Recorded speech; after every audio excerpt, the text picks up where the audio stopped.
امریکی حملے کے بعد ایران کا اسرائیل پر میزائلوں اور ڈرونر سے حملہ۔ عرب میڈیا کے مطابق تل ابیب سمیت اسرائیل بھر میں جنگی سائرن بجنا شروع ہو گئے۔ فضائی دفاعی نظام فعال کر دیا گیا۔ خبر ایجنسی کے مطابق اسرائیلی شہر حیفا پر متعدد ایرانی میزائل گرنے کی اطلاعات۔ تل ابیب میں بھی متعدد دھماکوں کی آوازیں سنی گئیں۔ اسرائیل میڈیا کے مطابق ایران کے تازہ میزائل حملوں سے اسرائیل کے مختلف حصوں میں نقصانات ہوئے۔ ایرانی میڈیا کے مطابق ایرانی پاسداران انقلاب نے اتوار کی صبح اسرائیل پر جوابی میزائل اور ڈرون حملوں کی ایک نیا سلسلہ شروع کیا۔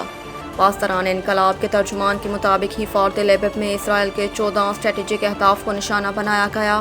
ترجمان کے مطابق یہ حملے اب تک کے سب سے کامیاب حملوں میں سے ایک ہے۔ ترجمان پاسداران انقلاب کا کہنا ہے کہ حیفا میں طویل فاصلے تک مار کرنے والے قادر ایف میزائلوں سے حملہ کیا گیا۔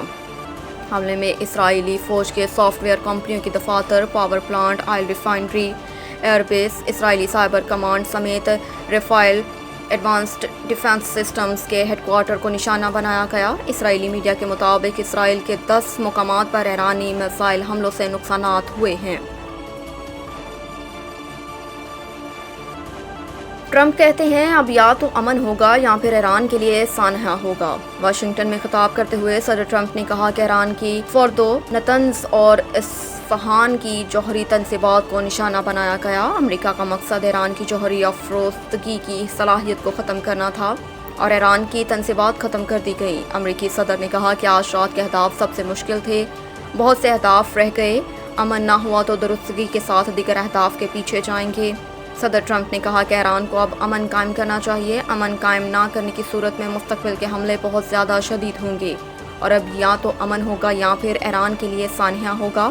امریکی صدر کا کہنا تھا کہ دہشت گردی کی دنیا کی نمبر 1 ریاست کی طرف سے لاحق جوہری خطرے کو روکنا تھا۔ آج دنیا کو بتا سکتا ہوں کہ فضائی حملے شاندار فوجی کامیابی ہے۔ ایران کو اب امن قائم کرنا چاہیے۔ وہ ایسا نہیں کرتے تو مستقبل کے حملے کہیں زیادہ سخت اور بہت آسان ہوں گے۔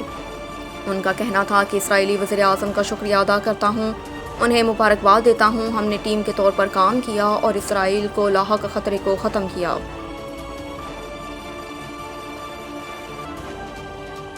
ایرانی حکام کے مطابق امریکی حملے سے قبل ہی جوہری تنصیبات کو خالی کرا لیا تھا۔ تہران میں ایرانی حکام کا کہنا ہے کہ امریکی حملے سے قبل ہی جوہری تنصیبات کو خالی کروا لیا گیا تھا۔ ایرانی جوہری تنصیبات پر ہونے والے حملے کے بعد ایک ایرانی عہدیدار نے اپنے بیان میں کہا کہ دشمن کے فضائی حملوں میں فردو جوہری سائٹ کو نشانہ بنایا گیا اور اصفہان اور نتنز جوہری سائٹس کے قریب بھی حملے کیے گئے۔ ایرانی عہدیدار نے کہا کہ امریکی حملے سے پہلے جوہری تنصیبات کو خالی کرایا گیا تھا اور نشانہ بنائے گئے سائٹس میں کوئی مواد نہیں تھا جو اخراج کا باعث بنے۔ واضح رہے کہ امریکی صدر ٹرمپ نے اب سے کچھ دیر قبل اعلان کیا تھا کہ امریکہ نے ایران کی ایٹمی تنصیبات پر حملہ کیا ہے۔ جہاد کا اعلان صرف ریاست کر سکتی ہے، کسی فرد یا گروہ کو یہ اختیار حاصل نہیں۔ D G I S P R lieutenant general Ahmed Sharif Chaudhry نے کراچی میں مختلف مذاہب اور سماجی حلقوں سے تعلق رکھنے والے افراد سے ملاقات اور تبادلہ خیال کیا۔ آئی ایس پی آر کی جاری کردہ اعلامیے کے مطابق مختلف مذاہب اور سماجی حلقوں نے D G I S P R کا والہانہ خیر مقدم کیا، ان سے بھرپور اظہار یکجہتی کیا۔ اس موقع پر گفتگو کرتے ہوئے ترجمان پاک فوج نے کہا کہ پاکستان میں تمام مذاہب کے ماننے والے برابر کے شہری ہیں۔ تمام مذاہب کو آئینی طور پر مکمل حقوق حاصل ہیں کیونکہ قومی اتحاد برابری اور ہم آہنگی سے ہی قائم رہتا ہے۔ لیفٹیننٹ جنرل احمد شریف چودھری نے کہا کہ بھارت پاکستان میں دہشت گردی کی پشت پناہی کر رہا ہے۔ پاک فوج جدید جنگی حکمت عملی کے ساتھ دشمن کو جواب دے رہی ہے۔ D G I S P R کا مزید کہنا تھا کہ نسلی یا لسانی نفرت جہالت ہے۔